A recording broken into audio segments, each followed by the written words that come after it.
that is the fairest indication that we can give to our viewers, both here and around the world at this stage, that there is, as we keep saying, there is profound concern, there is deep concern, but at this stage we do not have any further news from Buckingham Palace.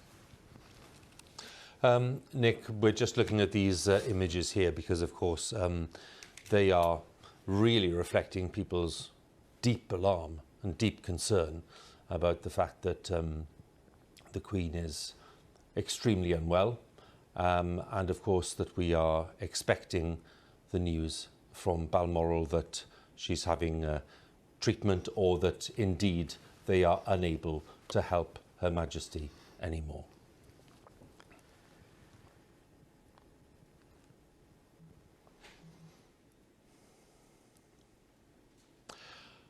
A few moments ago, Buckingham Palace announced the death of Her Majesty Queen Elizabeth II. The Palace has just issued this statement. It says the Queen died peacefully at Balmoral this afternoon. The King and the Queen Consort will remain at Balmoral this evening and will return to London tomorrow. Within the past few minutes, Buckingham Palace has announced the death of Her Majesty Queen Elizabeth II. To recap on the statement, the Queen died peacefully at Balmoral this afternoon.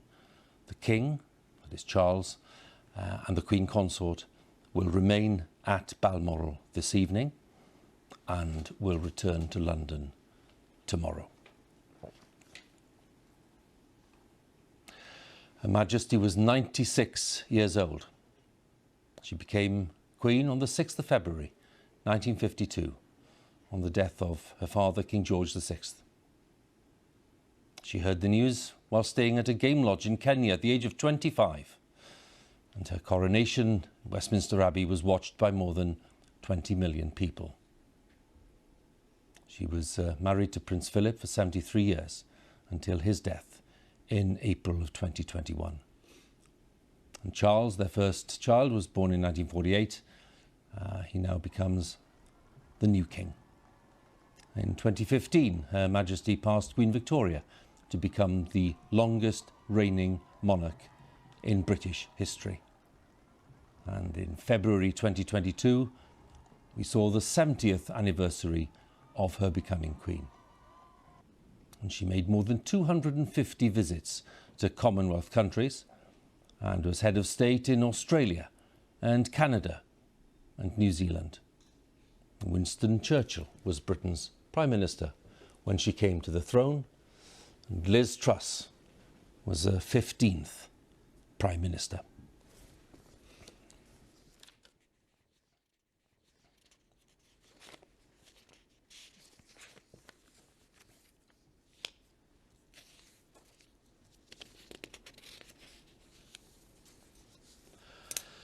The BBC is interrupting its normal programmes to bring you an important announcement.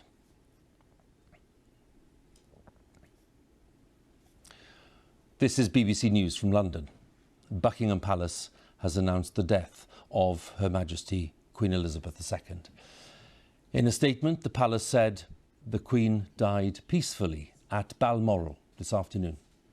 The King and the Queen Consort will remain at Balmoral this evening and will return to London tomorrow. BBC Television is broadcasting this special programme reporting the death of Her Majesty the Queen.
This is BBC News from London. Buckingham Palace has announced the death of Her Majesty Queen Elizabeth II.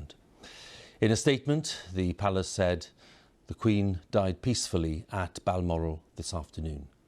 The King and the Queen Consort will remain at Balmoral this evening and will return to London tomorrow. The death of Her Majesty brings to an end the longest reign in British history, spanning 8 decades of immense change. Throughout that time, Her Majesty was the one constant presence in public life, a head of state who personified stability and reassurance. Her life had been dedicated to the service of the people, and her reign was characterised by a steadfast sense of duty. Elizabeth was just 25 when she came to the throne in 1952 on the sudden death of her father, King George VI, as Britain was still recovering from the Second World War. She was sustained by her 73-year marriage to the late Prince Philip, her strength and stay, as she once described him, who was at her side for 3 major Jubilee celebrations. Elizabeth II was the most widely travelled head of state in history, the Queen of 15 nations, head of the Commonwealth of 54 countries and territories. Her Majesty's death brings the second Elizabethan age to a close and a long and momentous chapter in British life, a reign marked above all else by a sense of service to others, a reign unlike any other in the long history of Britain and the Commonwealth. Our royal correspondent, Nicholas Witchell, is with me as we report the news of the death of Her Majesty Queen Elizabeth II. And one thinks immediately, Nick, first of all, of the loss for the royal family. One does. This, for the nation, for them, this is an absolutely massive moment. The moment that so many people have dreaded for so long has come. It's a moment of great solemnity and national sadness. It's hard, really, fully to take it in. It's no great surprise, given her age and her declining health. But nonetheless, it is a very considerable shock to feel that she has died. Millions of people, I think, as they learn this news, will feel a sense of personal loss. And I think many people will find it rather disorientating. Let's just understand this moment. It isn't just the death of the longest lived, longest reigning monarch in British history, a monarch who has been there in the background to our lives for most of us, for all of our lives. It is the end of what I think history will judge to have been one of the most remarkable reigns in the 1,000+ years of the British monarchy, a reign which will be remembered and talked about in years to come. Now, whether you are a monarchist or not, and we know, as we've said this afternoon, that not everyone is, she was a monarch who earned the widest possible respect here in the United Kingdom and throughout the world. It's the end of the reign of Elizabeth II, a monarch who always put duty first, who brought dignity and decency to the highest office in the land, who embodied the best of qualities, who's been a focus for national unity and identity, and who has been the still, calm centre of stability and reassurance to this nation and the other nations of which she has been head of state for more than 70 years, while so much around her has changed. She has been a distillation of our national identity. She has been constant in an ever-shifting world, constant, steadfast, dependable, dutiful. These are all rather old-fashioned words, old-fashioned concepts even, but I think that they sum up what she brought to the role of monarch. We recall the pledge she made on her 21st birthday. I declare before you all that my whole life, whether it be long or short, shall be devoted to your service. Well, she truly remained true to that pledge. It was a life of finely judged service, true to the principles of constitutional monarchy, driven by duty, sustained by faith. And we recall also the message that she issued when she reached her 70th birthday in February of this year. You remember the message that was issued? She wrote, "I remain eternally grateful for and humbled by the loyalty and affection that you continue to give me." She said, "I look forward to continuing to serve you with all of my heart." And she signed that message, "Your servant, Elizabeth R." Well, that servant has gone. The end of the reign of Elizabeth II, Elizabeth the Great, as many people will regard her. That reign has ended. And we have a new king. Yes. The crown passes invisibly, but immediately, imperceptibly. Charles is now our king and our head of state. Camilla is now Queen Consort. It remains to be seen what name he will take, but we will refer to him as the king, and he will lead the nation's mourning for his mother. As you say, she came to the throne just a few years after the end of the Second World War. She succeeded to the throne in 1952 after the death of her father. And on the night of her coronation, in a broadcast on the BBC, she said, "Throughout all of my life and with all of my heart, I shall strive to be worthy of your service." And as that message, and as the message she issued on the 70th anniversary of her accession showed, if there is one word that I think is the key to the success of her reign, I would suggest it's not actually duty, the word which is normally associated with her, it's humility.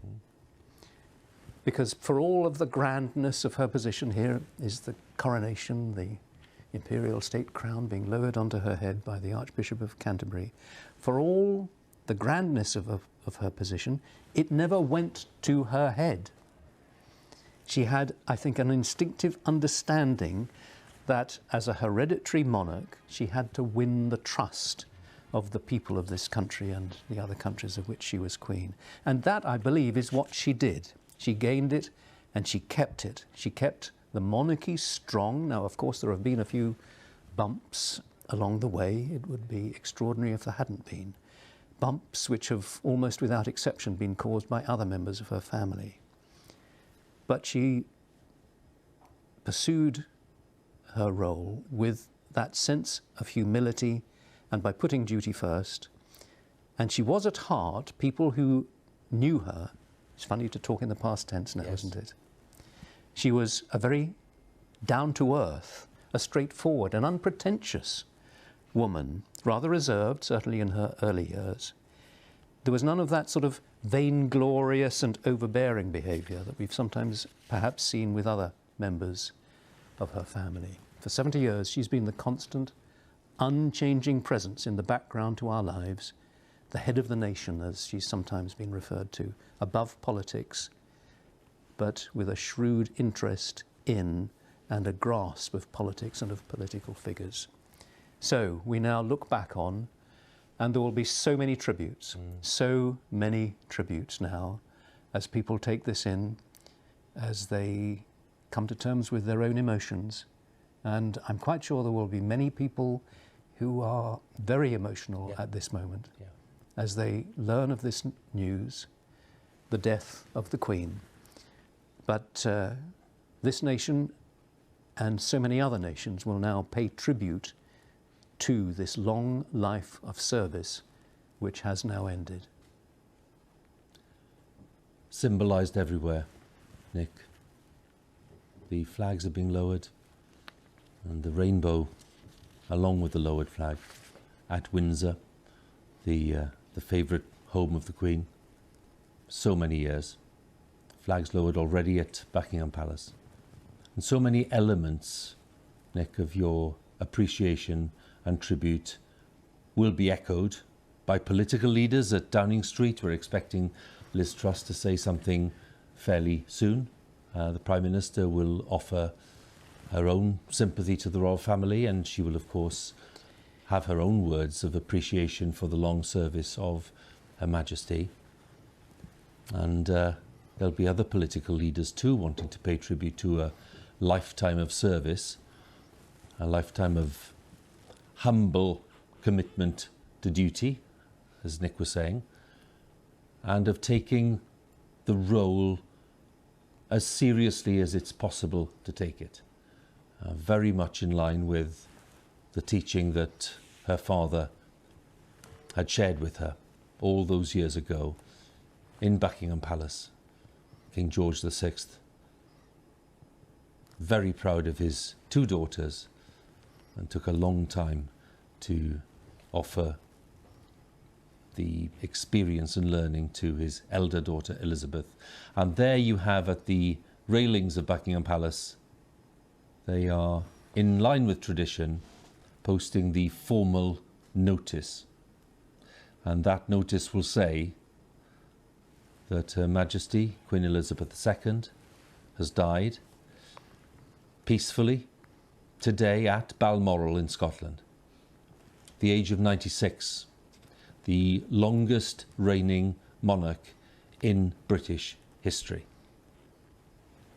A lifetime of service to people in the United Kingdom, throughout the Commonwealth, and in many parts of the world. An example of leadership which didn't stray into the realm of politics, and for lots of people the ideal symbol of what a constitutional monarchy should be like.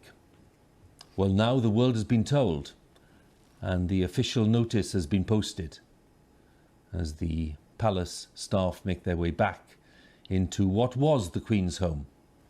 It is now the home of the King and the Queen Consort, because Prince Charles is now King Charles. It remains to be seen whether he will call himself Charles as king, but we are assuming that he will.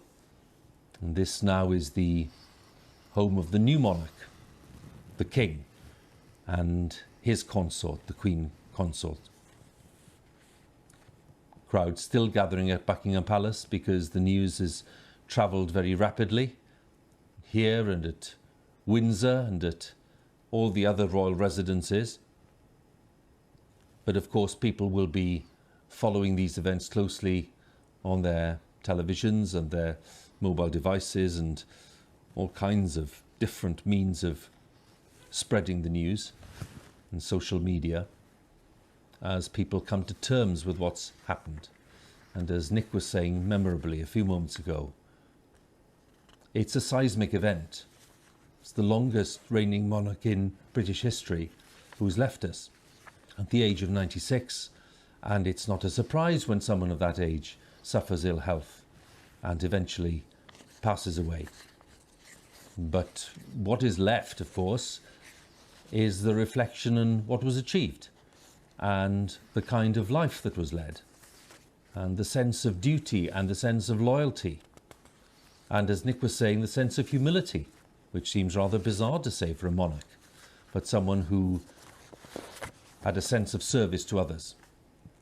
And this was a theme that was repeated so often in the Queen's statements at great milestones in her life, and those 4 great jubilees, where she underlined the notion of service, to be at the service of the people, and to appreciate the fact that people were loyal to her as a monarch, and appreciated the fact that she was of, well, incalculable value in terms of her service to Britain, having come to the throne at such a young age and with very little experience. At the age of 25, when she didn't expect to be in that position at all, her father suddenly dying in his 50s.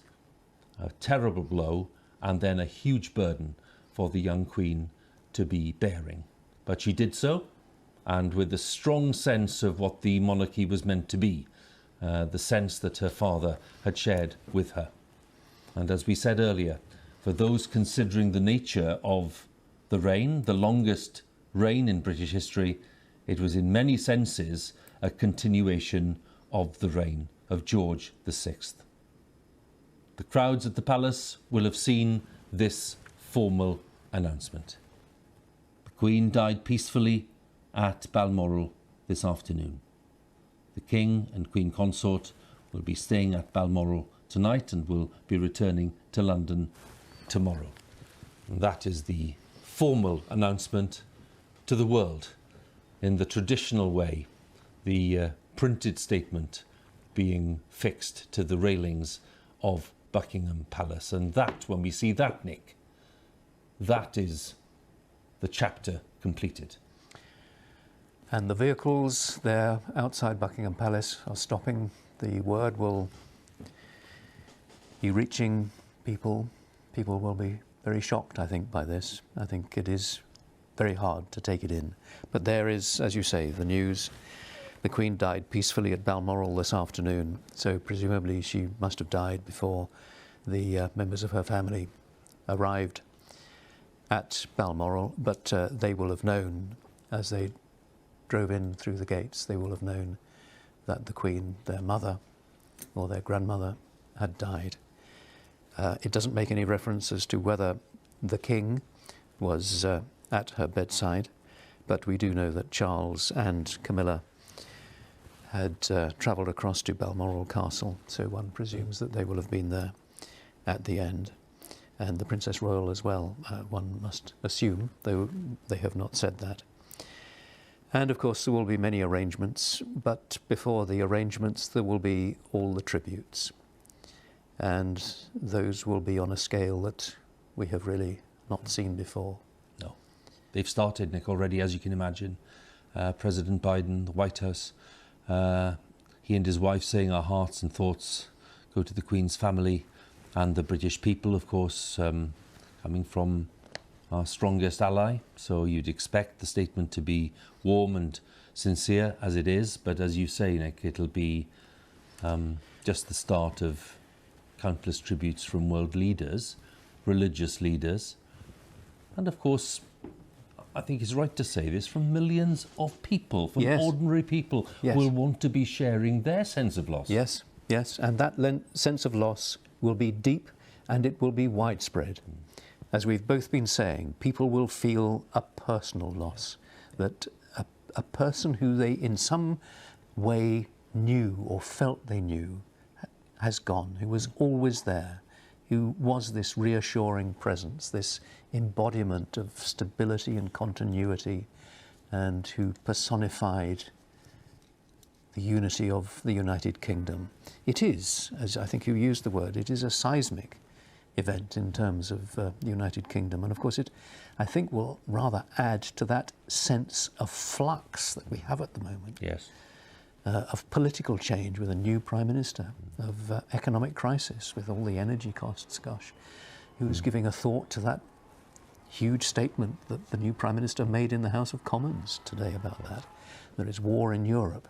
Well, the monarchy, in one of those hard to put your finger on ways, is a stabilising and unifying force, and that will be the challenge now for Charles as king, and he, I'm sure, will want to act quickly. He will lead the mourning for his mother, for the Queen, but he will, I'm sure, also want to just indicate that he understands what is required as a constitutional monarch. He has already indicated that he does completely understand that it is a different role, that he will have to give up his interventions, but I think that he will reign in a slightly different way. I mean, the fundamentals are the same, but each monarch brings something of their own personality to the role, and I think that Charles will try to continue his interest in some of those issues without in any way allowing politics or a political scope to come into it. I'm told, Nick, that we are expecting a statement from the new king fairly shortly. So when we have that, we'll bring it right away. And as we look at these rather nice images of Her Majesty, of course, engaged in one of the endless official engagements that she's done over the years, it's worth bringing in as well some remarks from the Dutch royal family, because the British royal family and the Dutch royal family have enjoyed close relations over the years. The Dutch royal family saying, we remember Queen Elizabeth II with deep respect and with great affection.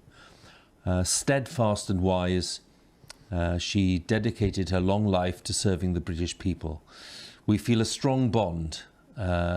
This is the King of the Netherlands. We feel a strong bond with the United Kingdom and its royal family, and we share their sorrow at this time.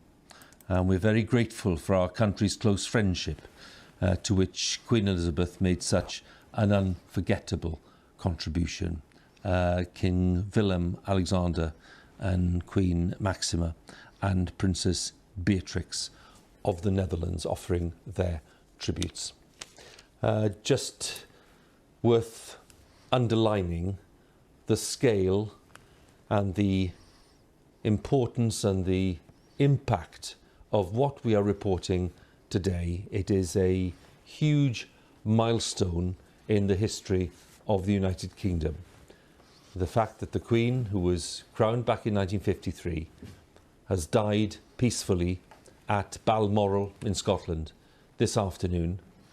The King, that is King Charles, and the Queen Consort will be staying at Balmoral this evening, and then we will be expecting them to return to London tomorrow. And that's a statement also expected from the new King sometime in the next maybe 20 minutes or so. But these images remind us of those happy days which really do just set the foundations really for a hugely successful and productive reign.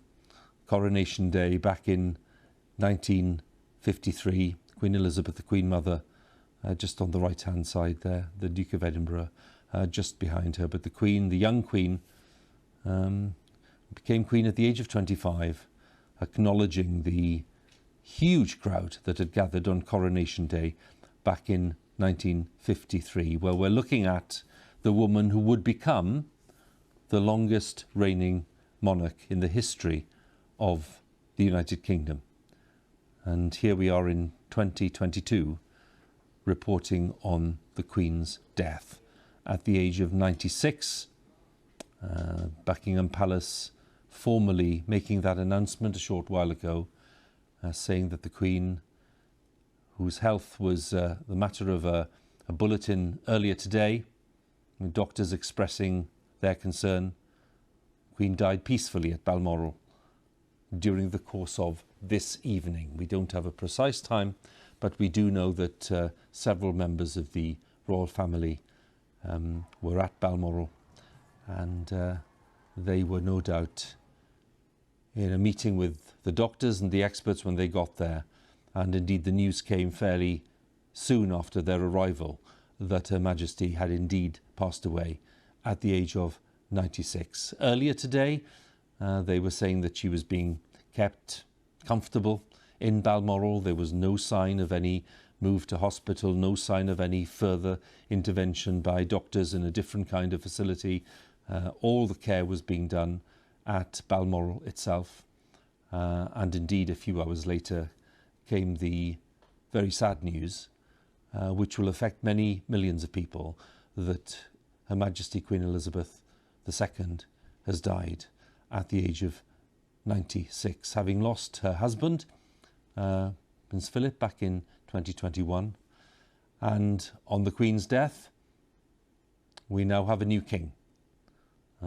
Prince Charles will become King Charles, possibly, with a consort who will be the Queen Consort, known as Camilla, the Duchess of Cornwall.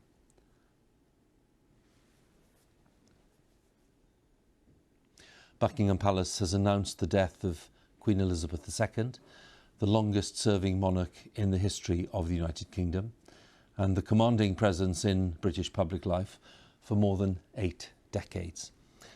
She died at Balmoral in Aberdeenshire today at the age of 96.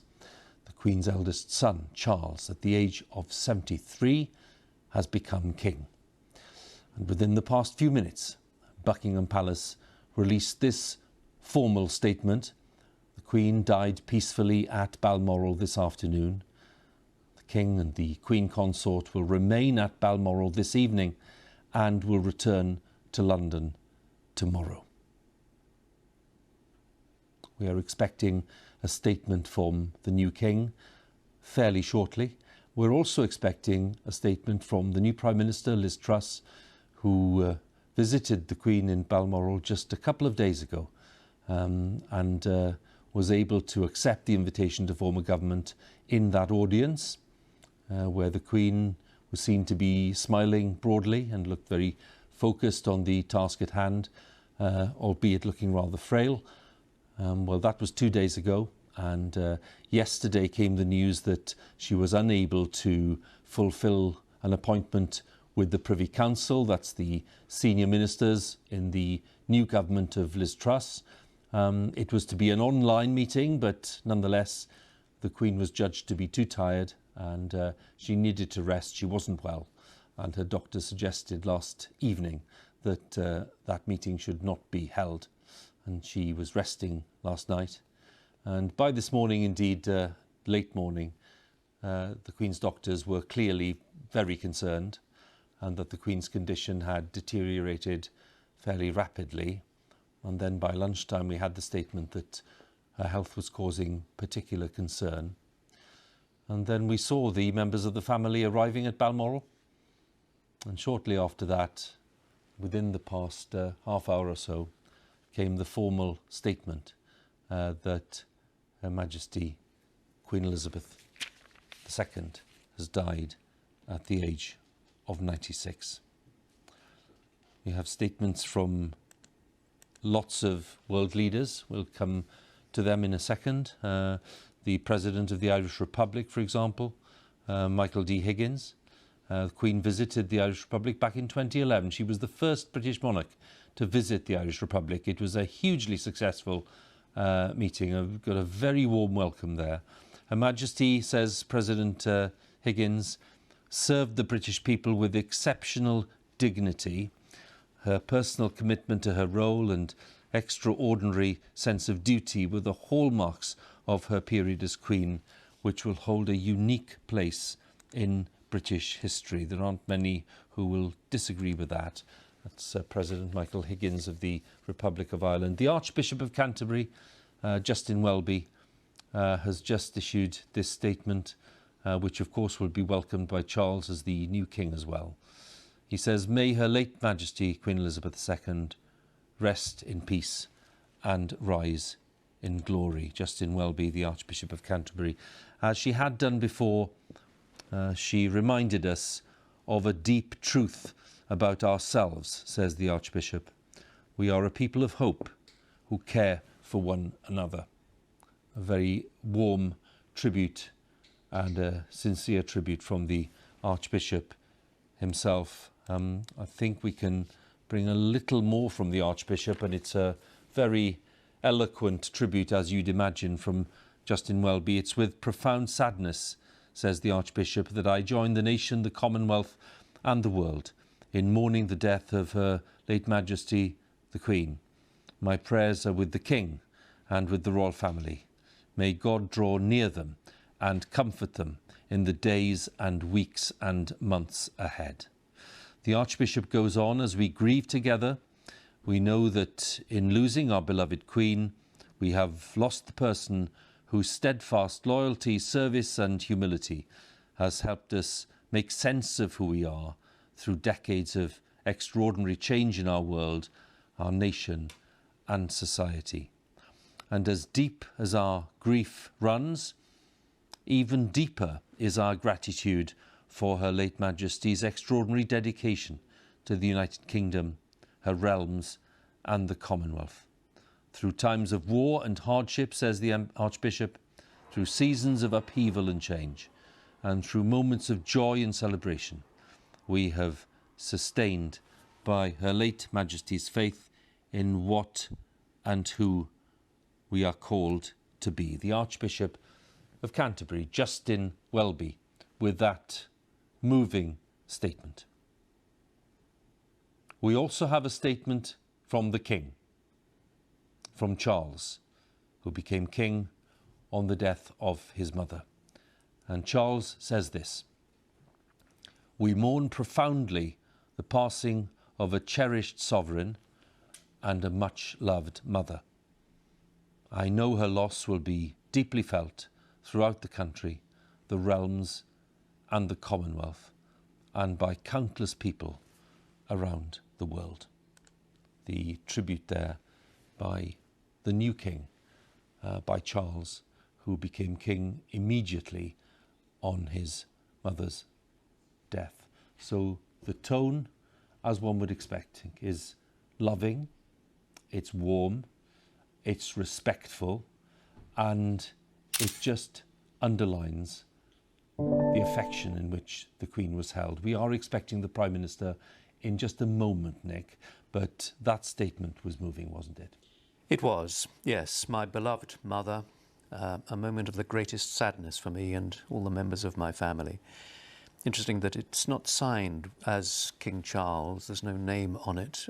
It has been suggested that he might take another name as king, but I suspect it'll be tomorrow before we learn that. But yes, it's quite hard to sum up the profound nature of this moment, isn't it, really? They have lost their mother or their grandmother. They must grieve privately, but Charles must now begin to assert himself and begin his reign. I'm sure he will travel around the country. He will, I mean, this is challenging. It would be challenging for anybody, and we're about clearly to hear now from the Prime Minister.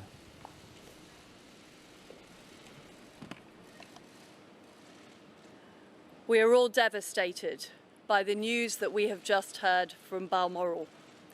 The death of Her Majesty the Queen is a huge shock to the nation and to the world. Queen Elizabeth II was the rock on which modern Britain was built. Our country has grown and flourished under her reign. Britain is the great country it is today because of her. She ascended the throne just after the Second World War. She championed the development of the Commonwealth from a small group of 7 countries to a family of 56 nations, spanning every continent of the world. We are now a modern, thriving, dynamic nation. Through thick and thin, Queen Elizabeth II provided us with the stability and the strength that we needed. She was the very spirit of Great Britain, and that spirit will endure.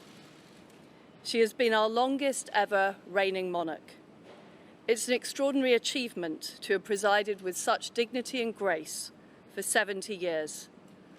Her life of service stretched beyond most of our living memories.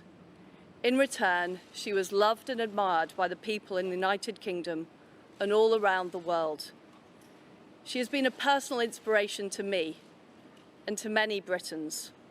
Her devotion to duty is an example to us all. Earlier this week, at 96, she remained determined to carry out her duties as she appointed me as her 15th Prime Minister. Throughout her life, she's visited more than 100 countries, and she has touched the lives of millions around the world. In the difficult days ahead, we will come together with our friends across the United Kingdom, the Commonwealth and the world to celebrate her extraordinary lifetime of service. It is a day of great loss, but Queen Elizabeth II leaves a great legacy. Today the crown passes, as it has done for more than 1,000 years, to our new monarch, our new head of state, His Majesty King Charles III. With the King's family, we mourn the loss of his mother, and as we mourn, we must come together as a people to support him, to help him bear the awesome responsibility that he now carries for us all.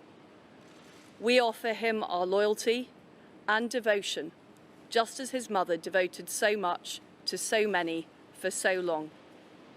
And with the passing of the second Elizabethan age, we usher in a new era in the magnificent history of our great country, exactly as Her Majesty would have wished, by saying the words, "God save the King."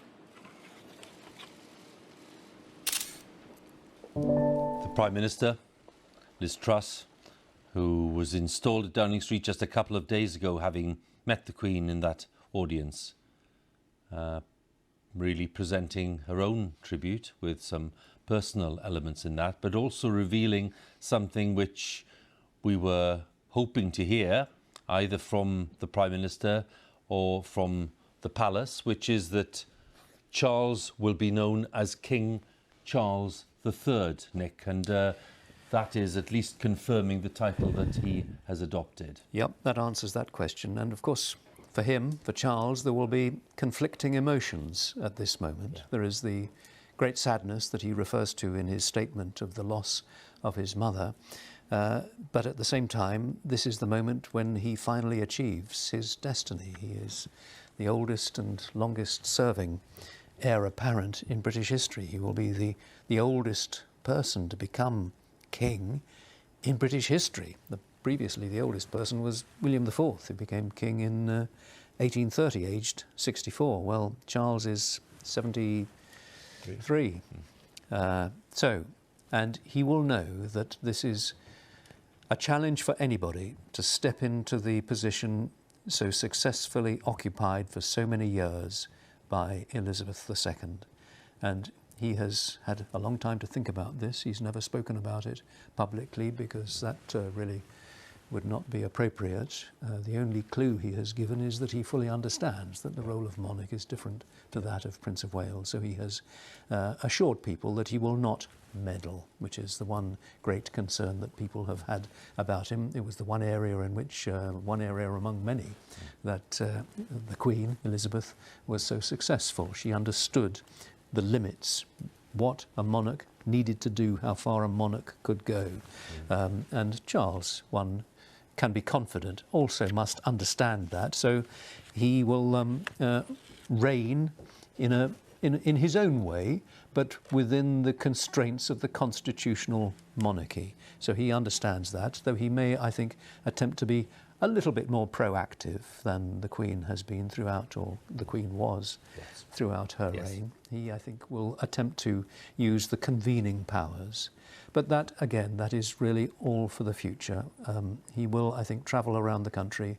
He will want to establish himself, want to lead the nation's mourning for his mother, now that the reign, the long reign of Elizabeth II has ended.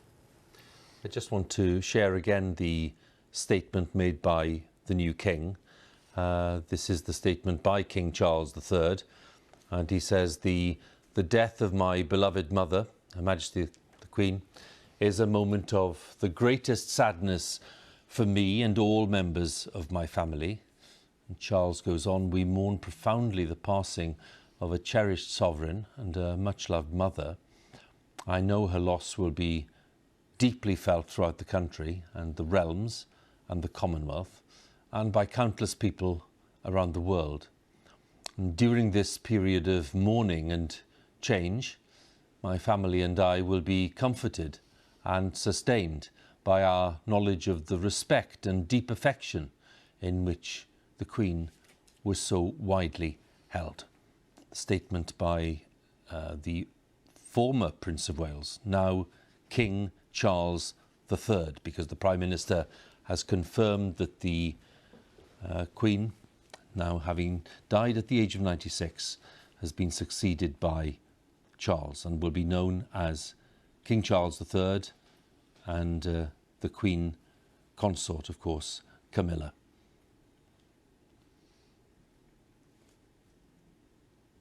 Let's go to Downing Street then, where the Prime Minister Liz Truss has just delivered her tribute, and join Chris Mason, our political editor. The Prime Minister certainly wanted to pay tribute to the Queen's long record of service, Chris, but also wanted to, I suppose, introduce a little bit of a personal element, in the sense that she said that the Queen for her had been very much someone who'd inspired her over the years. Yes, that's right, Hugh. And a Prime Minister just 48 hours in office, tasked with finding the words for such a profound moment in our country's history. Just picking out a few of the sentences that struck me in the statement from Liz Truss just a few moments ago. The rock on which modern Britain was built, she reflected about Her Majesty the Queen. Britain is a great country today because of her and because of her stability and strength, that she encapsulated and personified, the Prime Minister said, the spirit of Great Britain. As you just mentioned in conversation with Nick, the news from the Prime Minister that the King will be known as His Majesty King Charles III. And then the profound solemnity and gravity of those final words from Liz Truss. God save the King. When we look at the change that's now happening, Chris, because clearly there are big implications for Downing Street and government, given the very strong axis that exists between the office of the monarch and the executive and parliament in this constitutional monarchy that we have. What will be happening, do you think, now in terms of the administration in Downing Street? What are the things that they will need to come to terms with, given that we now have a new monarch? It'll be a profound change, a significant change at a time politically of considerable flux. It is, of course, a new team that have moved into Downing Street, not just the Prime Minister, but so many of her senior advisors in the last 48 hours or so, themselves trying to work out how the very heart of British government and the British state on the political side operates. Now, within that and beyond that, in the broader governmental machine, are procedures and protocols in terms of the conversations that take place between Downing Street as an institution and Buckingham Palace, the monarchy, as an institution. But nonetheless, obviously, it's such a profound historical moment. Things will change. A Prime Minister who had just had a single audience with the Queen, that first audience also being her last one. And in future, of course, those audiences, they are gatherings that take place once a week, where the Prime Minister heads to see the monarch and has a period of time privately in their company, knowing in the political world it being the one opportunity where you can talk very candidly to someone without the prospect of it being leaked, that in the future for the Prime Minister will be very different from the one that she might have anticipated, from the one that so many of her predecessors, 14 of her predecessors, have enjoyed, that conversation that they had with the Queen, more recently taking place remotely, traditionally taking place physically at Buckingham Palace, where Prime Minister after Prime Minister, 15 in total, including Liz Truss, were able to spend that time with the Queen and tap into a well of knowledge and savvy and wisdom about world affairs that was unprecedented. A stateswoman of a longevity greater than any other on earth. And with that, Prime Ministers would so often reflect in interviews and in their memoirs just how valuable a relationship that was. Firstly, as I say, because it was grounded in that sense of solemnity and privacy, but secondly, because of the wisdom and experience that the Queen was able to bring. Chris, for now, many thanks. Chris Mason, our political editor. And as you can imagine, lots of political leaders are wanting to pay their own tributes. From Scotland, and of course, let's just underline the fact that the Queen passed away at Balmoral in Aberdeenshire. So the First Minister of Scotland, Nicola Sturgeon, has been sharing her response to what's happened today and the Queen's death. She said it was a profoundly sad moment for the UK, the Commonwealth and the world. And then the First Minister goes on to say the Queen's life was one of extraordinary dedication and service. And she said, on behalf of the people of Scotland, I convey my deepest condolences to the King and to the royal family. First Minister of Scotland, Nicola Sturgeon, with the statement that she issued just a few moments ago. The time is 7:20, and you're watching this extended coverage from BBC News on this very, very sad day because we are reporting the death of Queen Elizabeth II. Buckingham Palace has announced the death of Queen Elizabeth, the longest serving monarch in the history of the United Kingdom, and the commanding presence in British public life over a span of 8 decades. She died at Balmoral in Aberdeenshire today at the age of 96. The Queen's eldest son, Charles, at the age of 73, has become King Charles III. Now, within the past few minutes, Buckingham Palace released the formal statement. It said this: the Queen died peacefully at Balmoral this afternoon. The King and the Queen Consort will remain at Balmoral this evening and will return to London tomorrow. That is the brief statement stating the events of the past hour or so and the fact of the Queen's death at the age of 96 after the longest reign in the history of the United Kingdom. And Nicholas Witchell, our royal correspondent, is with us. By now, Nick, of course, this news will be around the world. And that is why we are seeing, of course, responses from countries as far afield as Japan and the United States, and of course European countries, European Union. Those tributes will come in. But for the people of the UK, we mentioned earlier that of course we were thinking about the impact on the royal family. Let's dwell then on the impact on the people of the United Kingdom, for whom the Queen has been this symbol, not just of authority, but a symbol of real solidity and of consistency over the years.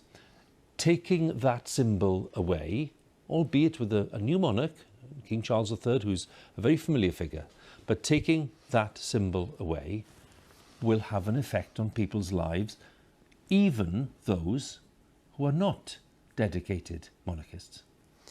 It is a huge loss, and I think many people will find it disorientating, the feeling that this person who has been such a constant presence in the background of their lives, that this person is no longer there. It is hard, really, to take it in, to speak of her in the past tense, to fully appreciate that this reign, this longest reign in British history, is finally over. I mean, so many people over the years have said, we wish she could reign forever, we wish she could go on forever. Well, clearly not possible, but that reign ended this afternoon at Balmoral. We now have both a new head of state and a new head of government in the Prime Minister. Who could have imagined that within the space of 48 hours? We will now await details of course, a state funeral, which will take place probably in about 10 days' time. That'll be the first full state funeral in the United Kingdom since that of Winston Churchill back in 1965. And Britain will mourn, and many people around the world will mourn also the passing of Elizabeth II. That presence who was there, the constant and reassuring presence, whilst so much around her changed. Every aspect of life, not just in this nation, but in every other nation around the world, has altered, but she was the one constant, dependable factor in so many of our lives, always there. If you think about the way in which culturally this nation has changed, it was monocultural when she came to the throne, multicultural now. It was very much empire-orientated, the United Kingdom in 1952 when she succeeded to the throne. There is the Commonwealth. The United Kingdom has, as it were, dallied with Europe and has sort of moved away from it. When she came to the throne, a majority of people believed that she was chosen by God. Yeah. There was still, of course, a much greater sense of deference. We're seeing some images here from the earlier stages of her life. She was, there she is, presenting the World Cup to Bobby Moore in 1966, and of course meeting so many American presidents there with the first George Bush, and pursuing her great passion of horse racing. In just so many facets of national life, the Queen was there. This dutiful figure, driven by faith, propelled by duty, with this sense of humility that we were talking about earlier. She was down to earth and straightforward. And as I said, she never let it go to her head. She realised that she was there by an accident of birth and that she needed to win the trust and respect of her people. And that perhaps is something that not every member of her family has fully appreciated. Well, she did, in the same way that her father did. And in the same way, I think, that Charles has also appreciated that, because he has worked so hard. Prince Charles, you know, been a few controversies and difficulties for him, but he has set out during his time as Prince of Wales to win the respect of people and to show that he is worthy of the office and the position to which he has now succeeded. There he is with his mother. He is now mourning the loss of that mother and the loss of the Queen as he becomes king. Now, we must assume that the Prime Minister, Liz Truss, has not, as it were, jumped the gun in naming him as King Charles III. It's not been confirmed by Buckingham Palace, but we must assume that that is correct. Just as you speak, Nick, your timing is impeccable. Clarence House has literally, in the last couple of seconds, confirmed that it is King Charles III. So, well done on prompting that. Very good. Very good. So it is King Charles III, that's official.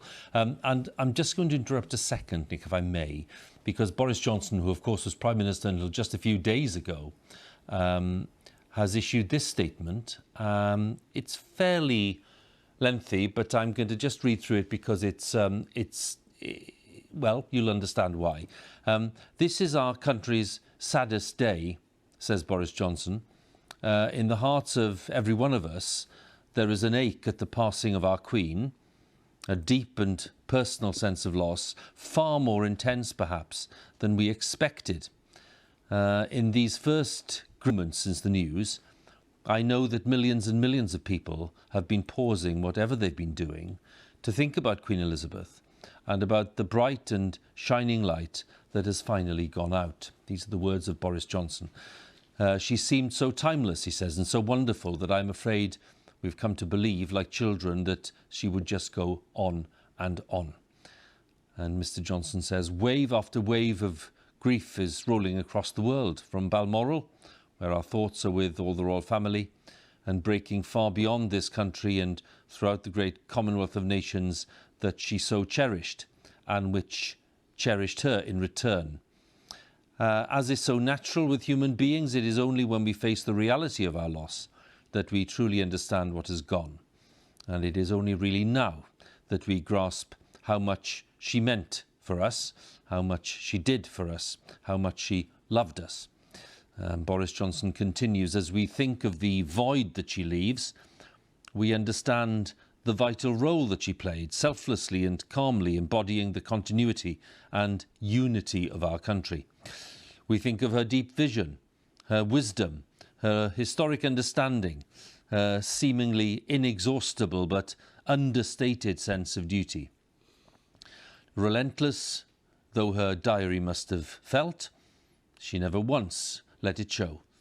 And to tens of thousands of events, great and small, she brought her smile and her warmth and her gentle humour. For an unrivalled 70 years, she spread that magic throughout her kingdom. And then Boris Johnson ends his tribute like this. This is our country's saddest day because she had a unique and simple power to make us happy. And that is why we loved her. That is why we grieve for Elizabeth the Great, the longest serving and in many ways the finest monarch in our history. It was one of her best achievements that she not only modernised the constitutional monarchy, but produced an heir to her throne who will amply do justice to her legacy, and whose own sense of duty is in the best traditions of his mother and his country. Though our voices may still be choked with sadness, we can say with confidence the words not heard in this country for more than 7 decades. God save the King. The words of Boris Johnson, the Prime Minister until a couple of days ago, and I'm bound to ask Nicholas Witchell, who's with me, that is quite a contrast to the tribute, the neat and elegant and sincere tribute that the Prime Minister paid, but that is of a different order, isn't it?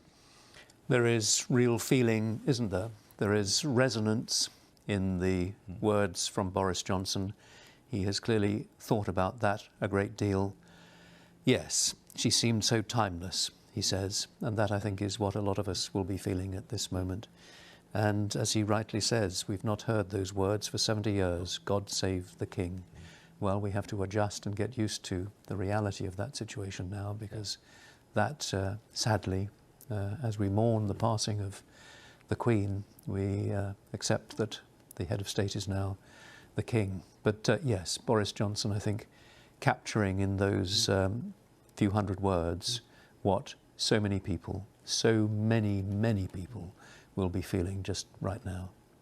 Let's bring in our home editor, Mark Easton, because Mark, you again are in a perfect place, really, given your brief, to talk a little about the change that this represents. It's been called seismic, it's been called great, it's been called fundamental.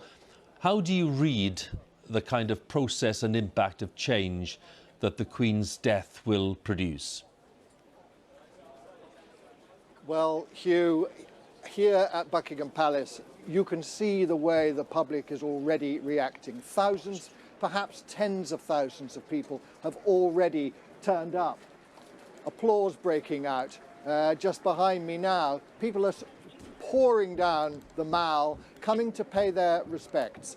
King Charles III, as we must now learn to call him, talked about the respect and affection that the British people had for his mother. And you can feel that in the crowd here. It's a somber atmosphere. Some people, I have to say, are close to tears. This was a very personal relationship with a woman who embodied something very special about their country. She was, I think, the keystone in the nation's architecture, the solid and immovable piece that sort of defined the nation's image of itself. And that is why I think when that keystone is removed, this is a very difficult and perhaps a dangerous moment for the United Kingdom. We've talked a lot about constancy and consistency and the solidity that she brought to this country. But I think that one shouldn't think that constancy is the same as inactivity, because this was a queen like a fish swimming, keeping sort of still in a fast-flowing stream. She remained solid and still while everything was moving around her, and that required constant adaptation and change, and she put enormous thought into how she could, what she described as, ease the process of change for her people. People are arriving here. Her subjects are arriving at Buckingham Palace. Some have brought flowers already. What's interesting, I think, about this crowd, I think it says something very important about Queen Elizabeth. This is a crowd of every generation and every background. There are a lot of young people, a lot of people from ethnic minorities. It's a very mixed crowd, and she was a queen that was able to be a figurehead for people from whatever background in Britain.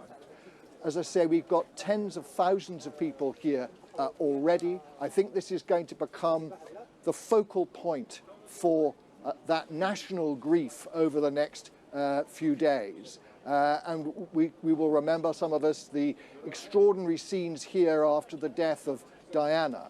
And I think we will see something not dissimilar with the loss of Queen Elizabeth. This is a huge moment for the country. I think it's going to be very difficult for people to adjust. I think that as well as sadness, people are feeling unsettled. And this was already at a time when there was quite a lot of foreboding about the winter to come. So I think this is going to be quite a moment for Britain, and a time for people to pull together and support each other.